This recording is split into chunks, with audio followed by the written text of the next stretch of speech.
Good morning po sa inyong lahat, mga kapatid. Yan. Okay, masaya po ako na makita ko po kayo dito sa ating pong bahay, sambahan. At sama-sama po tayong matututo mula sa salita ng Diyos. Handa na po ba kayo, mga kapatid? Mukhang malalim po ang mga pinag-iisip ninyong lahat.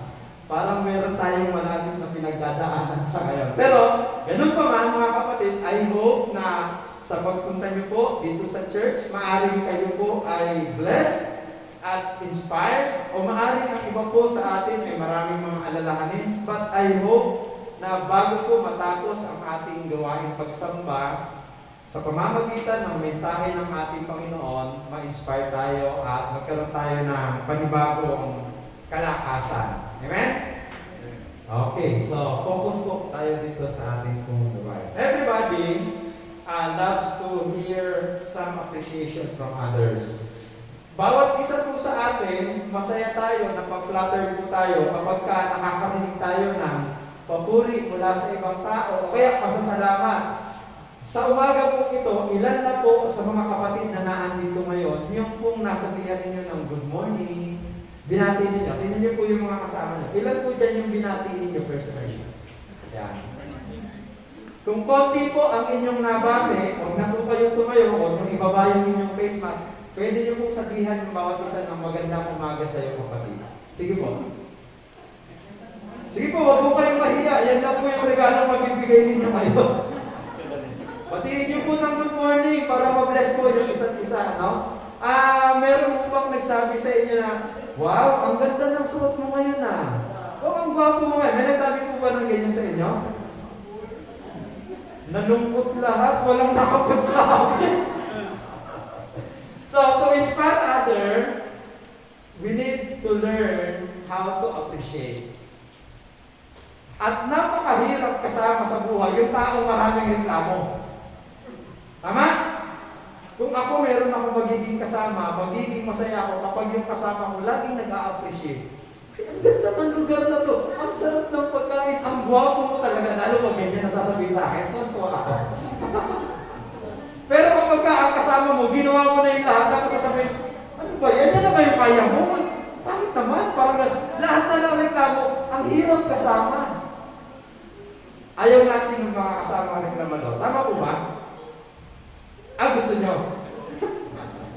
Kahit ang Diyos, ayaw niya ng mga taong reklamador. Naniniwala po kayo doon?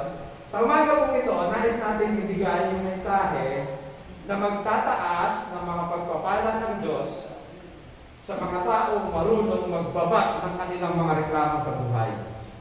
So, dagdagan ang pagpapala sa pamamagitan ng pagbabawas ng reklamo. Sabihin niyo po, reklamo. With feelings, reklamo. Ayan, ganyan na ganyan talaga. Okay, salamat po sa Panginoon at mukhang wala namang reklamador dito. Sige po, tingnan niyo yung mga katabi niyo. Mukha pang reklamador yan. Buti na lang biglang nagbago yung mukha. Kanina nakasimamatang mukha pa reklamador yan.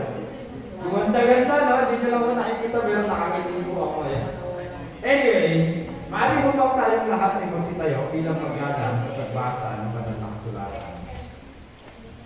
Ito po yung passage na gagamitin natin sa araw nito. Sabi po sa Numbers 14, 1 to 4 na lang po. Mamaya na natin kukunin yung iba. Sabi po dito, bilang 14, 1 hanggang 4, nang gabi iyon, umagulgol ang lahat ng mamamayan. Nagreklamo sila kina Moses at Aaron. Sabi nila, mabuti pang namatay na lang tayo sa Ehipto o rito sa disyerto. Bakit pa ba tayo dadalhin ng Panginoon sa lupain iyon? Para lamang ba mamatay tayo sa labanan at bihatin ang ating mga asawa at anak? Mabuti pa sigurong bumalik na lang tayo sa Ehipto. At nag-usap-usap sila, pumili tayo ng pinuno, bumalik na tayo sa Ehipto. Pagpalain tayo ng Panginoon sa pagkarinig ng pagkabasa ng banal na salita, maaari na po kayong maupo sa muli, mga kapatid. The background of the text ay ganito. Ito pong Israelites ay naalipin ng Egypt for ilang taon po? Sa tingin nyo? 300 years. Okay? For 300 years, ang Israelita ay alipin ng Ehipto. Kagaya po ng mga Pilipino. Ang Pilipino po ay nailipin ng Spaniard sa loob ng ilang taon po? 333. Yan. 333 years. Mas lamang tayo ng 33 years. Ano? So, 333 years pareho. So, may idea na po kayo. Anyway, ang eksena, eto mga Israelites, nilabas sila ng Panginoon sa pagkaalipin dahil ayaw ng Diyos ang kanyang mga piniling mamamayan ay inaalipin. Ayaw ng Diyos yan. So, ginawa ng Diyos, pinalayan niya yung kanyang mga tao para dalahin dun sa lupang pangako. Bago sila makarating sa lupang pangako, sila ay dumaan sa ilang wilderness, sa ilang, ng 40 years. But according sa geographical study, sa mapa, dapat sana mula sa Egypt papunta sa Canaan, 2 weeks. Pero 40 years ang inabot nila. 2 weeks lang sana nandun ka na. Bakit inabot ka ng 40 years? Alam niyo po kung bakit? Ang mga Israelites, reklamador. So, logically speaking, sa idea, makikita niyo na, pag ang tao ay nagre-reklamo, pinahahaba niya lang yung panahon ng kanyang paghihirap. Andiyan po kayo? Yung tagal ng paghihirap, lalong humahaba kapag ang tao mahilig magreklamo. Pero kahit mahirap ang sitwasyon, kapag ang tao marunong mag-appreciate at hindi nagre-reklamo, yung tagal na yon hindi napapansin, sumasaya pa rin ang bawat araw. Ganyan ang mananampalataya. Sumasaya bawat araw. Tingnan niyo yung katabi niyo, mukha bang masaya yan? Di ba? Biglang bumiti, biglang sumaya, no? So, salamat po sa Panginoon. Anyway, tingnan natin mula dito sa mga teksto, sa background, kung ano yung mga naging reklamo ng mga Israelita at ano po yung mga naging consequences po ng kanilang pag-complain. Unang beses na nag-complain sila, inalis sila ng Panginoon sa pagiging alipin, pero hindi ibig sabihin, instantly, naandun na agad yung blessing. Meron pong proseso ang ating Panginoon. So, pag alis nila sa Egypt, daan sila ng wilderness, ng ilang. Pagdating nila sa ilang, nagsimula na sila magreklamo. Kaya tumagal ang proseso. Mabilis lang sana, kaya lang tumagal dahil sa pagreklamo. Paano sila nagreklamo? Unang beses. Numbers 11:1. Tignan po natin. Ang sabi po sa aklat ng Bilang, chapter 11, verse 1, nagreklamo ang mga Israelita kay Moses dahil sa hirap ng kanilang dinaranas. Ano po yung hirap na dinaranas nila? Kung papansinin natin, sa mga naunang chapter, sa chapter 10, chapter 9, ang sistema ng Panginoon para ialis sila. Pinapatunayan ng Diyos na kasama sila ng Diyos. Kasama nila ang Diyos sa kanilang paglalakbay. Etong mga tao, meron pong malaking ulap. May makapal na ulap na bumababa. Pag bumaba yung ulap, etong mga Israelites, sa ilalim ng ulap, dun sila naggagawa ng kanilang mga tent. Ibig sabihin, yun yung covering. Pag bumaba yung ulap, ang ibig sabihin ng Panginoon, magpahinga kayo sa paglalakbay. So, sunod yung mga Israelites, magpahinga sila. Ilang araw, o kaya naman, minsan, linggo, minsan naman, buwan. Kung gano'ng katagal na nakababa yung ulap, doon sila nag-i-stay. Pag umangat na yung ulap, ibig sabihin, mag-start na tayo maglakbay ulit. So, iipunin na ulit nila yung kanilang mga tent, tapos yung mga dala-dala nila, bitbit na nila, maglalakbay na ulit sila. Pag bumaba na naman yung ulap, titigil na naman sila. Habang panahon na yan, ang Diyos nag-provide sa kanila ng pagkain. Meron silang mana. Yung mana, parang po yung maliliit na butil na tinapay. So, lasang manamis-namis. Sabi sa Bible, hindi ko pa ako natikman yun. Wala po ako doon. Nung panahon. Anyway, merong provision ng Panginoon, merong covering ng Panginoon, pero dahil lagi nila itong ginagawa, eto mga Israelites, Numbers 11:1, nagreklamo na sila sa Diyos. Sabi nila, nagreklamo ang mga Israelita kay Moses dahil sa hirap ng kanilang dinaranas. Ano po yung hirap? naglalakad, nagtutupi ng tent, maglalakad, magtutupi ng tent, magkakasembol ng tent. Ganyan ang ganyan. Nagreklamo na sila sa Panginoon. Tingnan niyo po, dahil sa kanilang reklamo, ano po ang consequence? Sabi dito, nang marinig ito ng Panginoon, naggalit siya at nagpadala siya ng apoy na sumunog sa ilang dulong bahagi ng kampo. Dahil sa pagrereklamo nila, ang Diyos ay nagpadala ng apoy na kinonsume yung pong mga nasa laylayan. So, 3 bayan yung nasunog ng apoy, according sa history. Dahil sa kanilang reklamo, nagpadala ang Diyos ng kanyang parusa. Pangalawang bagay na ginawa mo nila, doon pa rin po, verse 4, sabi rito, may mga grupo, Numbers 11:4, sa Tagalog po, may mga grupo ng dayuhan na sumama sa mga Israelita na naghahanap ng mga pagkain gusto nilang makain. Kaya, nagreklamo pati ang mga Israelita na nagsasabi, kung makakakain man lamang sana tayo ng karne. Wow! Kanina, nagre-reklamo sila dahil sa pagtutupi ng tent, pag-assemble ng tent, paglakad, pagtupi. Nung nasunog na sila, hindi pa sila natuto doon. Nagreklamo na naman sila, sabi naman nila, sana naman, karne naman. Tingnan niyo po yung comparison. Sabi niya dito, noong naroon tayo sa Egypt, nakakakain tayo ng libreng isda at mga pipino, melon, sibuyas at mga bawang. Pero dito, wala tayong ganang kumain. Puro mana lang ang kinakain natin. Grabing insulto sa Panginoon. Ang Diyos ang nagbibigay sa kanila ng pagkain, tapos sasabihin, puro na lang ganito. Isipin niyo po, sino po dito yung mga nagluluto sa bahay? Wow! Ano pong feeling niyo kapag sinabi sa inyo, Ma, ang sarap ng luto mo ngayon Ano pong feeling? Parang yung sarap magluto ulit. Di ba, ganun ano? Na-appreciate. Isipin niyo po ganito. Konti na lang yung budget niyo, pinagsama-sama niyo na lahat ng balay niyo para lang maluto niyo yung pagkain.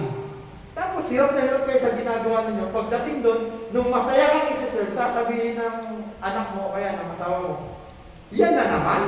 Wala na bang iba? Anong gusto mong gawin sa akin? Pupurgahin mo ako? Pag ganyan po ang marinig ninyo, ano pong feeling? Lumabas ka ang beast. Tawag ko pa sa'yo yan, sabi nila, diba? Nagalit na, no? Ayaw natin ng pareklamo. Ito, ang Diyos nagpo-provide, nagre-reklamo ang mga Israelites. Nasunog na yung mga taong iba, sila nagre-reklamo pa rin. Pagkain naman ngayon. Pangatlong bagay, so they demand for meat. Pangatlo, Numbers chapter 12. Usog tayo ng konti. Verse 1. Ngayon, siniraan ni na Miriam at Aaron si Moses dahil nakapag-asawa siya ng isang taga-Cus. Sinabi nila sa pamamagitan ng ni Moses na ipag-usap ang Panginoon, na ipag-usap din siya sa amin. Ito namang kapartner ni Moses na mga leader, kapatid niya, si Miriam at si Aaron. Siya yung leader, meron siyang kasama, nagre-reklamo na yung buong bayan. Etong mga co-leaders niya, nagreklamo na rin. Ang sabi, bakit? Si Moses lang ba ang kinakausap ng Diyos? Kami rin, kinakausap din kami ng Diyos.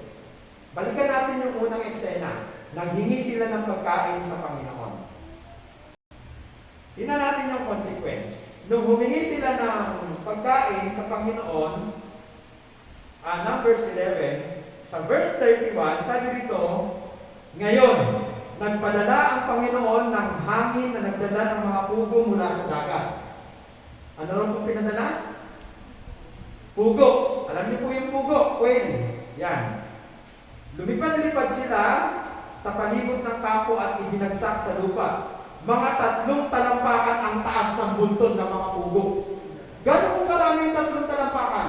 Gano'n kataas yun? 3 ruler hanggang bewang. Ganyan kataas yung kapal ng mga pugo.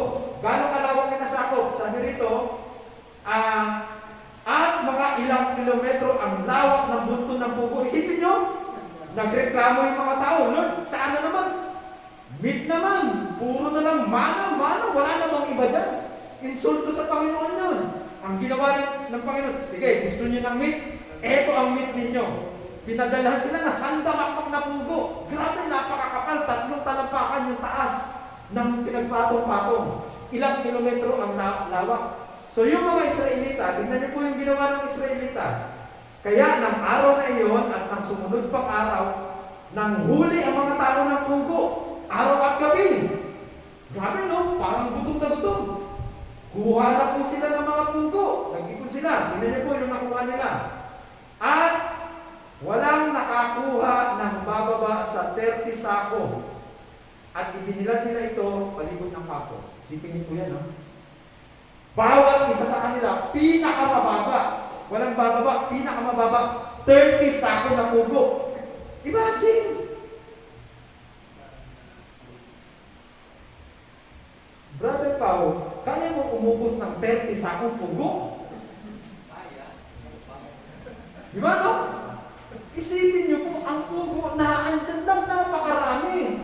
Etong mga taong ito, nagreklamo sila sa Panginoon, nung binigyan sila ng Panginoon, kahit na andyan lang yung pugo, nagkanya-kanya na sila ng tuwa.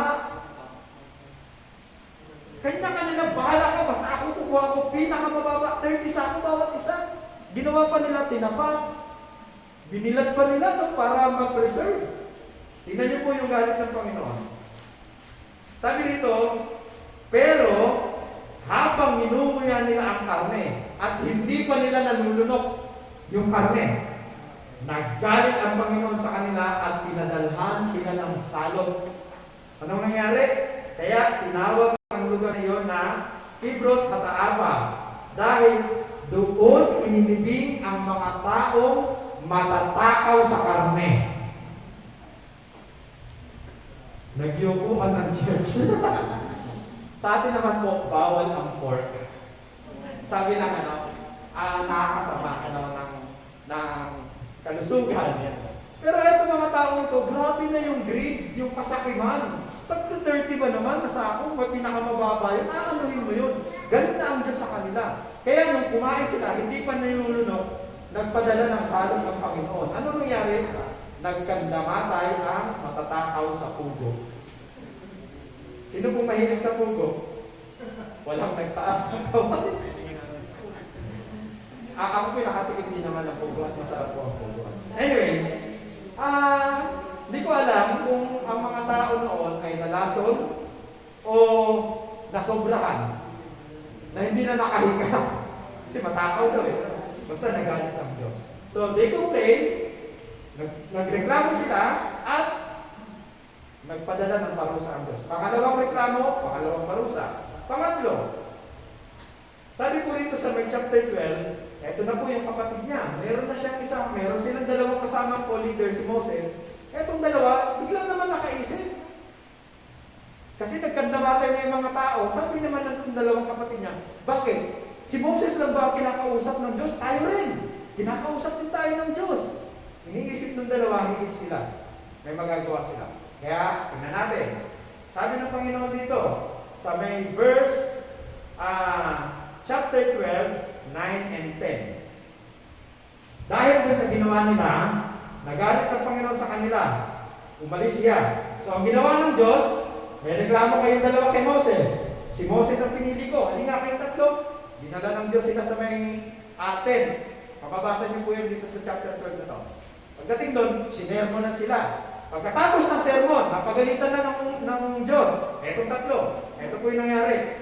Nagalit po ang Panginoon sa kanila at umalis siya. Nang umalis na ang ulap sa ibabaw ng tolda, ng tent, tinubuan si Miriam na malubhang sakit sa balat. Ano pong nangyari kay Miriam? Nagkaroon ng sakit sa balat. Bakit daw po? Reklamador. Okay? Bakit po nagtitinginan kayo sa mga balat ninyo? Okay, nasabi po dito, at namuti ang kanyang balat. Pagkakita ni Aaron kay Miriam, sa kanya, yung kapatid, sinabi ni Aaron kay Moses, sa kapatid, pakiusap kapatid ko, Huwag ninyo kami pahirapan. Gaya ng nangyari sa biglang bumait. Eto, reklamador dito si Aaron. Bakit? Siya naman kinakausap ako rin. Nung nakita na nagkaroon ng betong si Miriam, bigla siya bumait. Naku, baka ganyan din ang nangyari sa akin. Huwag naman. Di ba gano'n ano? So, complain, followed by consequence. Sipin niyo po, gano'n ka seryoso? May tanong po ako sa inyo. Hindi ko po ito natanong kanina sa unang service. Pero may tanong lang po. Pag mula po ng pag-gising niyo ng umagang ito, gano'n na po karami yung naipagpasalamat ninyo?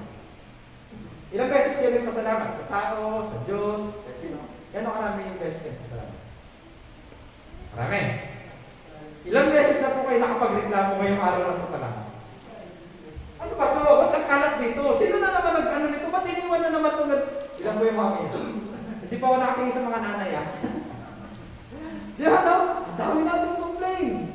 Pero dito, sa Bible, bawat reklamo, merong consequence. Number 4. Ito na po yung teksto natin. 14. Sabi gano'n, nang gabi yun, humagulgol ang lahat ng mamamayan. Nagreklamo sila kina Moses at sinabi, mabuti pang namatay na tayo sa dito o dito sa desert, kaysa mamatay tayo sa labanan. Bakit? Kasi, pagkatapos ng mga pangyayari yun, sabi ni Moses, meron siyang kinuha mga tao, tiktikan na ninyo yung promised land. Kasi nasa wilderness pa lang sila eh. Papasok na sila dun sa lupang ipinangako. Sabi niya, tingnan niyo na yung promised land, yung lupang ibibigay sa atin. Yung lupa na yun, ano raw po yun? Ibibigay ng Diyos sa kanila. Sino po ang magbibigay? Ang Diyos. Sino po ang nangako? Ang Diyos. Sino ang tutulong sa kanila na mapasa kanila yun? Ang Diyos. Ngayon, magsabi ni Moses, sige, kayo mga tao, punta kayo ron, pag-aralan nyo na kung anong klaseng lugar ba yan. Ano yung nakatira dyan? Anong meron dyan? Meron bang mga bakod dyan? May mga soldier ba dyan? Ano ba yung mga prutas na meron dyan? Magdala kayo ng prutas. At ito po yung sabi rito, pag binasa nyo po itong chapter 13, sabi doon, yung mga tao, kumuha sila ng ubas. At sa sobrang laki ng ubas, 2 tao ang nagtuwang para sa isang tiklis na ubas. Isipin nyo, gano'ng kasagana yung lugar na ibibigay sa kanila ng Panginoon. Maganda o hindi? Sobrang ganda. At bukod doon, marami pang mga pananim na meron sagana, matabang lupa yung ibibigay sa kanila. Maganda o hindi? Maganda po, ano? So, ang ganda ng promise na Panginoon. Kaya lang, doon sa lugar na yun, nakatira yung mga higante. Mga anak ni Anak. Anak din po kasi yung leader nila. Yung po si Anak, kalahi po yan ni Goliath. So mga 9-footer po yung mga tao doon. Ang lalaking tao nito, sobrang lalaki. At ang mga wall nila, sobrang tibay. At yung mga tao, puro mga mandirigma. So, dahil doon, eto mga Israelites, nagreklamo na naman sa Panginoon. Verse 20 and 23, ang sabi rito, sumagot ang Panginoon, patatawarin ko sila ayon sa iyong hinihiling. Ngunit, sumusumpa ako, ang Panginoong nabubuhay habang ang buong mundo, sumusumpa ang Panginoong nabubuhay. Habang ang buong mundo ay napupuno ng aking dakilang presensya, walang sino man sa kanila ang makakapasok sa lupain ipinangako ko sa inyong mga ninuno. Yan ang sumpa ng Panginoon. Reklamo kayo, kahit isa sa inyo, sabi ganoon ng Diyos, walang makakapasok dito. Maliban sa dalawa. Yung pong hindi tumingin ng negative. Sabi ng dalawa, mamaya tingnan natin, maganda yung lugar at ibibigay sa atin ng lugar. Si Caleb at si Joshua, sila lang po yung nakapasok. Pero the rest, mga nagreklamo, hindi sila nakapunta sa promised land. So, saan nanggagaling yung kanilang mga complaint? Una, sa unang reklamo nila, makikita natin, sabi nga dito, nagreklamo sila dahil ang hirap ng kanilang pinagdadaanan papuntang promised land. Ano pong ibig sabihin? Nagre-reklamo sila because they are impatient. Ibig sabihin, kulang sa tiyaga. Ang taong kulang sa tiyaga, sagana sa reklamo. Okay po? Andiyan po ba kayo? Pwede mo ba sabihin natin yan? Ang taong kulang sa tiyaga, sige, nakasan niyo po para magising po kayo. Ang taong kulang sa tiyaga, sagana sa reklamo. At least sagana, sabi ng iba. Anyway, sabi po dito, kulang sila sa tiyaga, kaya sila nagreklamo. Pangalawang bagay, natuto silang magkumpara. Sabi ang buti pa doon, kumakain tayo sa Egypt, kahit katulong tayo. Ngayon, puro mana. So, nag-start sila mag-complain, ay nag-compare, kaya natuto silang mag-demand. Wala bang karni dyan, Lord? Kaya binigyan sila ng Panginoon. At dahil doon, nagkantamalay sila sa sobrang kapusugan. O baka nalason na sila. Kaya ganun. So, pangatlo, they think they can do better than the walking authority. Etong dalawang kapatid ni Moses, iniisip nila, may magagawa kami mas maganda kaysa kay Moses na yan. Pero sino po ang pumili kay Moses bilang leader? Ang Diyos. Pinili ng Diyos si Moses bilang leader, kaya lang etong dalawa, iniisip nila, mas magaling kami dyan. Parang sinasabi nila sa Lord, parang nagkamali ka ng desisyon. Insulto sa Panginoon. So, pang-apat na reklamo, they rely on their capabilities. Kaya sila nagre-reklamo, kahit ang ganda-ganda ng lupa na sinasabi ng Panginoon, natakot sila dun sa mga tao kasi alam nilang hindi nila kaya sa labanan. So bakit sila nagreklamo? Kasi umaasa sila dun sa kanilang sariling kakayanan. Alam niyo po mga kapatid, ang bagay na imposible, talagang imposible sa atin. Kasi imposible nga, no? Pero ito po yung sasabihin ko, ang salitang himala sa Diyos nagmumula. Amen? Yung bagay na imposible, pwede mong maranasan kahit mahina ka. Bakit po?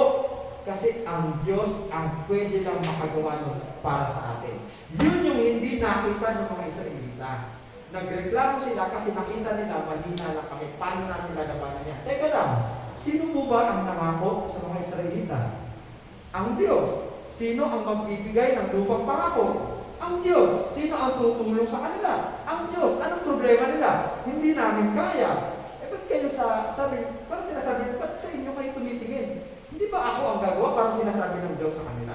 So, paano po natin babawasan itong mga complaint? Alam niyo po mga kapatid, kung tayo, yung tipo ng tao, na ang kasama natin ay mga taong mareklamo, more likely, may stress kayo. Paano? At pag kayo na-stress, alam niyo po, nabasa ko to, sabi ni Dr. Parton, yung daw pong stress hormone, nakalimutan ko na isang term, ano yan, yung para siyang hormone, pag siya ang gumana, magtataas siya ng blood pressure. Magtataas siya ng cholesterol. Ang ibig sabihin, magbibigay siya ng sakit. Kaya, pag ang tao na stress, nagbabago yung katawan. Lumalay na yung mga bilbil, mga ganun. Nagbabago yan sa mga stress. Pag ang tao na stress, high blood, nagkakaroon ng mga komplikasyon sa katawan. Pati ang itsura, nagbabago. Malaki na po ba pinagbago ng itsura nyo mula noon? Sige po. Ang laki na! Ibig sabihin po, na-stress. Kung siya ang na-stress at kayo ang kasama, mag-isip-isip po kayo. Baka tayo reklamo kaya na-stress yung kasama natin. Ano? O kung kayo yung na-stress, baka yung kasama natin ang reklamo lang. So, yung reklamo, nakakadulot siya ng stress. Diba, no? So, paano natin babawasan yung mga stress na yan, yung mga complaint na yan? Number 1, work faithfully and wait patiently for your reward. Ibig sabihin, kung ang mga Israelita nagreklamo sila ng nahihirapan sila, pero tinutulungan sila ng Panginoon at nagpe-prepare ang Panginoon ng magandang bagay sa kanila, ang paraan para hindi tayo magreklamo, magtrabaho lang tayo ng tapat. At hintayin natin magbigay ng reward ang ating Panginoon. Sisiguraduhin po ang Diyos magbibigay siya ng reward. Ang kailangan lamang po natin, mag-work lang tayo ng tapat. Sabi po sa may Psalms 37, wait patiently before the Lord. Mag-antay ka sa Panginoon kasi meron siyang ipinapadala. Ang magandang bagay po dito, magtiyaga lang tayo, magtiis lang tayo, kasi naandun na po tayo sa daanan, papunta dun sa ating pagpapala. Meron pong hinandang pagpapala ang Diyos sa bawat isa sa atin. Pwede ba natin palakpakan ng Panginoon? Handa, no? Excited po ako doon. Kayo po, mukhang excited naman kayo. Ako po excited. Isipin ko, etong ginagawa ko ngayon, mahirap to, pero anong gawin sa unahan? Mayroong pagpapala ang Panginoon. Ano pong pagpapala ang gusto niyong ibigay sa inyo ni Lord? Ako papipiliin, isip ko, Lord, sana mapalitan na yung sasakyan namin na mas maganda. Kung darating na yun, magtitiis na ako. Di ba, no? Kung magreklamo ako, nawala na yung sasakyan ko, naparusahan pa ako, mamili po kayo. Saan po kayo doon? Di ba, no? Isipin niya na, gusto ko magandang bahay, pwede ibigay ni Lord yun. Mag-work lang ako, faithfully. Tsatsagaan mo lang talaga kasi ang Diyos, siya yung nagre-reward. At meron po tayong reward sa ating Panginoon. Amen? Sabi nyo, may reward sa Panginoon. Sabi nyo, amen? Parang pinag-iisipan nyo talaga ng malalim na naman. Pero ito po, talagang may reward ang Diyos sa mga taong masipag sumunod sa Kanya. So, work faithfully and wait patiently sa Panginoon. Pangalawa, instead of comparing to what is best, start counting your blessing. Imbes na tayo ay magkumpara ng magkumpara. Imbes na tayo ay tumingin, bakit siya may ganito, bakit ito meron, bakit siya binigyan siya ng pera, bakit ako pinalo, ano ba nangyari? Ganun. Imbes na magkumpara kayo sa iba, bilangin niyo yung pagpapala ng Panginoon. At magsimula kayo magpasalamat. At the end of the day, maa-appreciate nyo kung gaano kabuti ang Panginoon. Minsan, hindi na natin nakikita yung kabutihan ng Panginoon kasi binibilang natin yung negative. Sabi po sa Biblia, in this world, you will have trouble. Talagang dito sa mundo, makakaranas kayo ng pagsubok, pero hindi sinabi ng Bible, hindi kayo makakaranas ng pagpapala. Dahil habang nabubuhay, ang mga mananampalataya, pinagpapala ng Panginoon. Amen? Habang ako'y nabubuhay, makakaranas ako ng pagpapala ng Panginoon. Dahil doon magpapasalamat ako sa Diyos. Pwede ba natin palakpakan ng Panginoon? Okay, so, count your blessing. The problem is they don't appreciate. Ang problema, hindi na nila na-appreciate yung mga magagandang bagay. Bakit hindi nila na-appreciate? Maaring sinusunod ng iba na, huwag ka na dyan. Ang hirap ng ginagawa mo na, pinahigaw na lang lagi. Maaring ganon. Sabi po ni Solomon, palayasin mo yung manunudyo at titigil yung kabuluhan. Kaya nagkakaroon ng away kasi merong nanunulsol. Huwag mo patigil yung away. Ang pinakamagandang paraan daw, sabi ni Solomon, alisin mo yung nagsusulsol, titigil yung away. Bakit mo sinasabi yan? Kaya ang tao nagre-reklamo kasi merong nagsusulsol sa kanya. Tama? Yung isang tao, para sabi nila, napagod ako doon sa trabaho natin, biglang may dumikit. Alam mo, ako hirap na ako dito sa trabaho ko Ang baba ng sahod, ang hirap ng trabaho. Yung isang taong nakaupo na sinabi ng napapagod, ba't nang huli nag-resign? Bakit? Nasulsulan. Paalisin mo yung nagsusulsol, titigil ang reklamo na yan. Huwag kayong makinig ng masyado sa mga negative. Kasi magiging negative ang ating isip. Meron naman mga tao, wala naman nagsusulsol, pero nagrereklamo. Alam niyo kung bakit? Ang nagsusulsol sa kanya, siya mismo. Ang daming reklamo. Pag-iisip sa umaga, bigla na sila, umalis na lang sila dito, ako na naman ang magbuhugas. Pagpasok ng kwarto, yung mga higaan, hindi pa tinupi. Ano pa yan? Wala akong natin pera sa akin. Paano kaya mangyayari? Ang dami natin pinag-iisip. Tayo mismo yung nagsusulsol. Kaya tayo nagko-complain. So, tigilan ang pagsusulsol ng negative para tumigil yung pagko-complain. Sabi nga naman. So, God knows what He is doing and He is not done until yet. Alam ng Diyos kung ano yung kanyang ginagawa sa'yo. Easy ka lang, relax ka lang. Hindi pa siya tapos sa kanyang ginagawa. Merong magandang bukas para sa ating kapatid. Amen? Okay. Pangatlo, mind your own business. Ang pagtuunan natin ng pansin, yung ating responsibilidad, hindi yung ginagawa ng iba. Si si Moses. Bakit si Moses ganito? Pwedeng ako, mas kinakausap din kami ng Diyos. Kaya si Miriam nagkaroon ng keto. Bakit? Ang Diyos yung pumili ng authority. Ano po yung ating business? Ang ating business, submit to authority. Yan ang ating business. Bilang mananampalataya, pasakop tayo sa pamunuan. Amen? Ulitin ko po ito, napakaseryoso po itong bagay na ito.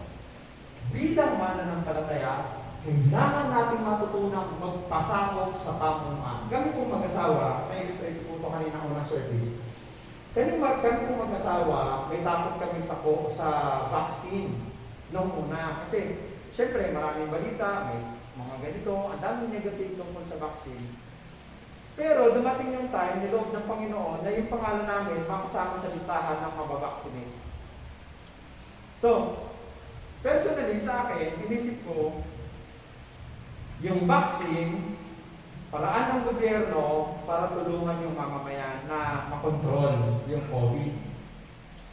Gobyerno ang nagano'n. Yung visa nun, wala akong kaalam-alam kung pumasok siya sa katawan ko, paano siya kaawatin kung negative siya. Kung malakas naman siya, anong magagawa naman ng katawan ko? Kasi yung vaccine, wala na akong alam doon. Bahala na si Lord doon. Ang mahalaga po sa akin, susunod ako sa authority. Dahil gobyerno ang nagsabi noon, sunod ako sa gobyerno. Kasi bilang mananampalataya, ang sabi ng Bible, sunod ka sa authority. Okay, basahin po natin. Paano po yung sinabi? Sabi po dito sa may Romans 13, 1 and 2, si Paul ang nagsulat nito. Sabi ni Paul sa Romans 13, 1 and 2, magpasakop kayong lahat sa mga namumuno sa pamahalaan, sapagkat ang lahat ng pamahalaan ay nagmula sa Diyos. Ito yung sulat ni Paul. Huwag kayong magreklamo sa pamahalaan, magpasakop lang kayo sa pamahalaan. Kasi yan ang kalooban ng Diyos. Ang lahat ng pamahalaan galing sa Diyos. Sabi na gano'n. At siya ang nagbigay sa mga namumuno sa kanilang pwesto. Kaya, ang mga lumalaban sa pamahalaan ay lumalaban sa itinalaga ng Diyos. At dahil dito, parurusahan niya sila. Sino po ang nagsulat? Si Pablo. Ang tanong, paano itong nasulat ni Pablo? Pag binasa niyo po yung Book of Acts, hindi ko na po kukunin yung mismong laman ng konteksto. Sabihin ko na lang po yung verse. Acts chapter 21, verse 28 to 31, tsaka Acts chapter 23, verse 10. Ang eksena dyan, si Pablo dinumog ng mga tao, binagsak ng mga tao, kinuyog ng mga tao. Dahil nangangaral siya. Tapos, nung nilitis na si Pablo, doon sa harapan mismo ng gobernador, kasama ng napakaraming tao, pinagtulong-tulungan si Pablo, binugbog ng gusto si Pablo. So si Paul, meron siyang bad experience sa authority. Pero alang-alang sa Panginoon, sinulat siya sa aklat ng Roma, sabi niya, pasakop kayo sa authority. Yan ang ating responsibility. Si Miriam at Aaron, hindi nagpasakop sa authority. Gusto nila sila ang maging authority. Alam niyo po sa Pilipinas, ganyan eh. Marami po sa mga tao sa Pilipinas, mas magaling kaysa sa mga gobyerno. Sabihin niyo po, hindi ko po minamaliit yung mga klase ng trabaho. For example, mga nangangalakal, nagdadamo, mga nag-uuling. Pag nag-usap yan, ayun, ano mo ba ang nangyari sa atin? Yung ganito, kasi si Pangulong Duterte, ganito eh. Sasabihin ng mga nag-uusap, mga nagdadaman, mga nag-uuling, hindi ko minamaliit naman. Kumpara doon sa Pangulo. Sabi nga nun, yun ba, dapat kasi ang Pangulo, ganito ang ginagawa niyan, palpa kasi mali yung, dito niyo po. Ako, mas magaling pa pala ito, dapat ito ang naging presidente. Di ba? Kung tayo sa mga tricycletan, sa mga terminal ng mga sasakyan, pag nag-usap yan, wala si Senador ganyan. No, submit to authority. Ang Diyos ang naglagay, magbigay galang tayo sa mga namamahala. Kung sila po ay magkaroon ng pagkakamali, pananagutan nila sa Diyos. Pero kung tayo ay hindi magpasakop at gumalang sa kanila, mananagot tayo sa Diyos. Nandiyan po kayo? So, submit to authority. Tingnan natin, si Peter, nakaranas din siya ng maraming mga paghihirap dito sa mga authority nung panahon nila. Pero ang sabi ni Peter, sa aklat po ng unang Pedro, chapter 2,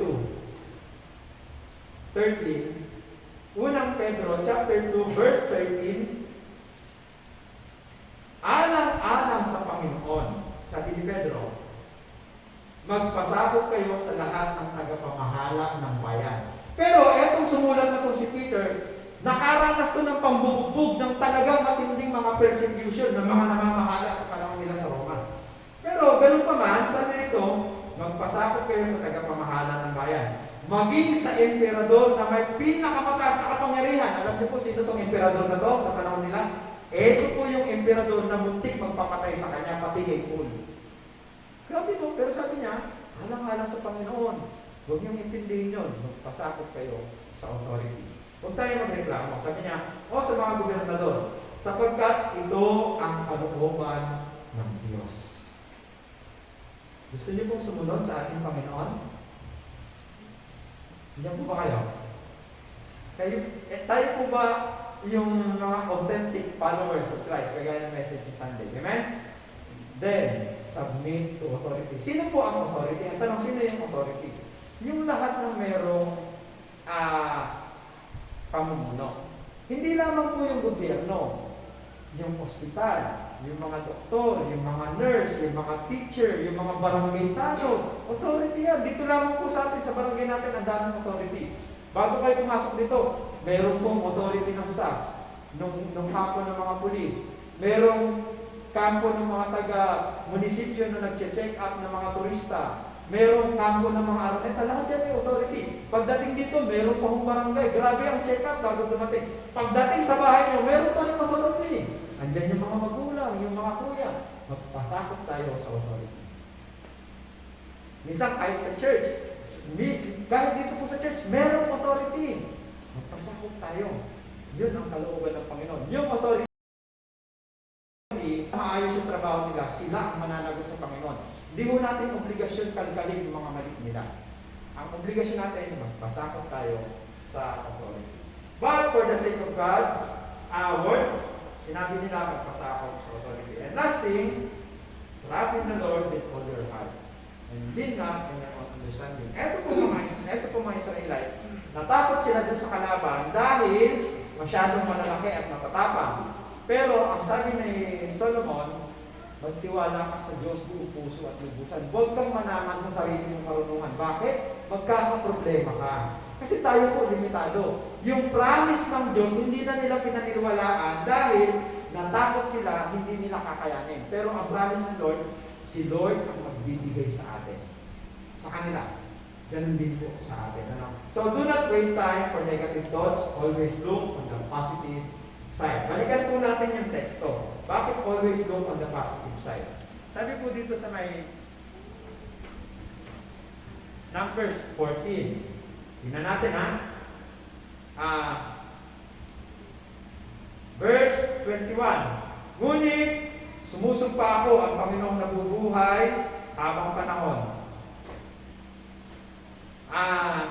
Walang sino man na makakapasok sa lupaing pinangako dahil kahit nakita nila ang aking kapangyarihan, presensya at mga himalang ginawa ko sa Egypto, sa desierto, palagi nila akong sinusubok. Hindi sila sumunod sa akin, kaya hindi sila makakapasok sa lupain ngayon. Ang mga nagtatakot sa akin, ngunit papapasukin ko sa lupain na kanyang tinignan si Caleb na aking lingkod, dahil iba ang kanyang pag-uugali, iba sa iba, at sumunod siya sa akin ng buong puso. So, si Caleb lang ang nakapasok. Bakit? Habang yung mga tao nagsasabi ng negative, sabi ni Caleb, huwag kayong matakot. Maganda yung promise lang. Hindi niya tinignan yan. Merong promise ang Panginoon. Yung mahirap, huwag niyo mo nang pansinin yan. Basta promise ni Lord yan, ibibigay niya sa atin yan, maniwala lang kayo. Basta sunod lang tayo sa Panginoon. Hindi niya sabi ni Caleb, siya lang yung nagsabi ng gano'n. Kaya sa lahat ng tao, siya lang ang nakapasok sa promise lang. So, don't complain. Yung complaint, magbibigay po sa ating buhay ng maraming negative. Okay? Habang dumarami ang ating reklamo, lalong sumasama ang ating pagkatao. So, learn to appreciate. Those who complain receive consequences, pero si Caleb, nakaranas siya ng blessing ng ating Panginoon. Mga kapatid, Think before you complain. Pag-isipan niyo po bago kayo magreklamo. Kung meron po kayo maraming reklamo kahit sa daanan, pag-isipan niyo po. Yung mga authority, mga traffic enforcers, sino po rito nagdadrive? Nagdadrive ng motor, ng sasakyan. Okay, minsan guilty tayo dyan. Ano? Tandaan yan, ano ba naman ito? Ba't ganyan yung palpak naman yung auto?